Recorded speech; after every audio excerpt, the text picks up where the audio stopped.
Hey guys, welcome back to my channel. My name is Kirsten and this is Small Bobbins. So this is a new little series that I'll be doing sporadically after I make something, where I pour over all of the little mistakes that I made and overthink them. I mean, mainly with the idea that I will hopefully not do them again. So I did kind of the sneak peek and the planning episodes and then showing off what I actually made with the last collection. And now I'm going to be obsessing over how I actually completed each of the pieces, which I spoke a bit about in the video where I introduced each of the new materials and what I made with them. But now I want to go into a bit more details about the things that worked and the things that didn't work. So this bra ended up needing a lot of changes.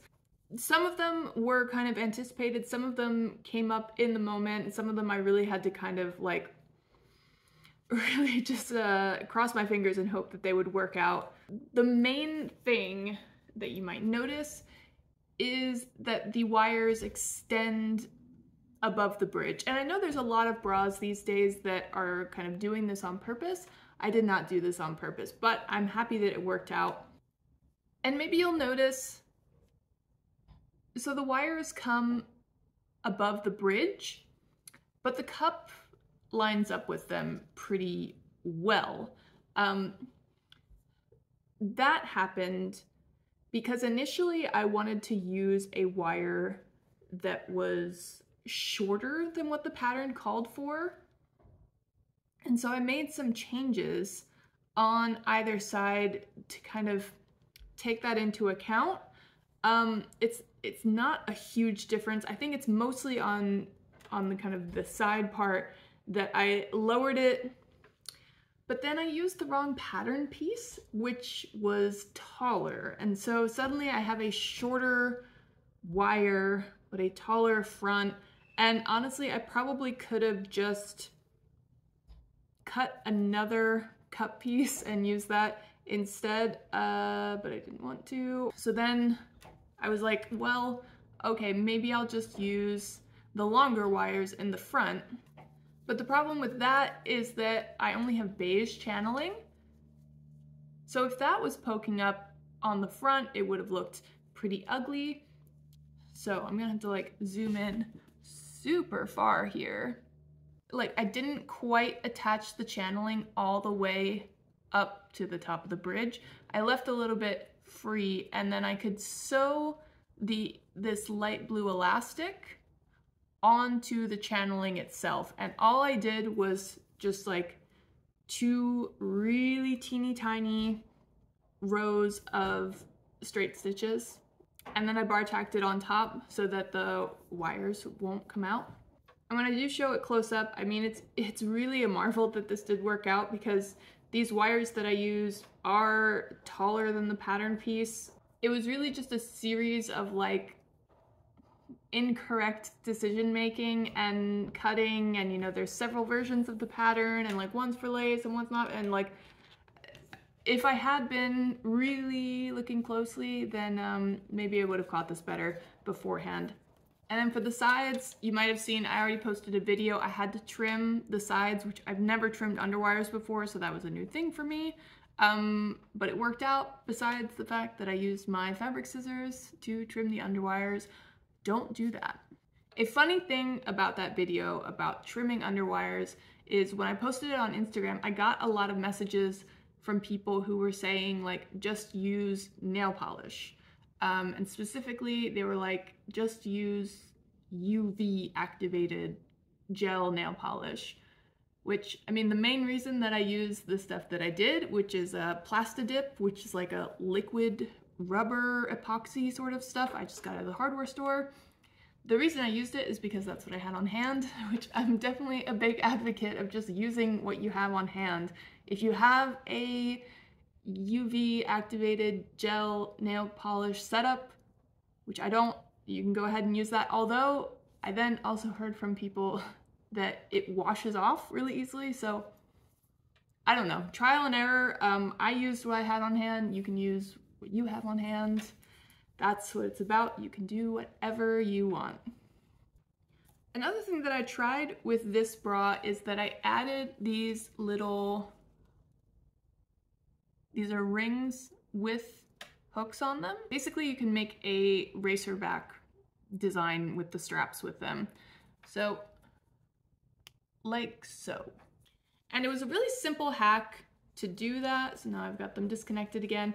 And you can see it's just pretty simple. When I attach the strap elastic on the back, I loop that up to the ring, and then I had the adjustable strap connected from there. Now, in theory, this did work out, and I mean, they do connect. It does make the racer back, but when I put it on, I discovered that this bra design doesn't really work well for a racer back. And I mean, again, if I had really thought this through, maybe I would have caught it beforehand, but it's, you know, a lesson learned. I won't do this again with any sort of bras that have this shape. Well, also, next time I will shorten these. They're just a bit too long.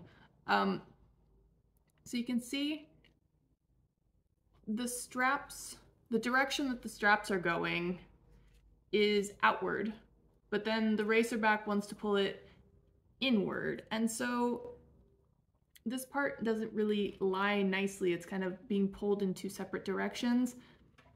It's just like, okay, that was an experiment. It didn't really work. For the sizing, I made a 34B, which is one that I've made before in this pattern. It worked well. The only thing is that I forgot to line this top part of the cup with bra tulle. It calls for using a staple fabric, but this lace is stretch. It's not like a ton of stretch, but when I wear it, I do notice it gives kind of an awkward shape, and it's because I don't have anything to like stabilize it and keep that seam kind of where it should be and keep that piece of fabric the shape that it's meant to be in.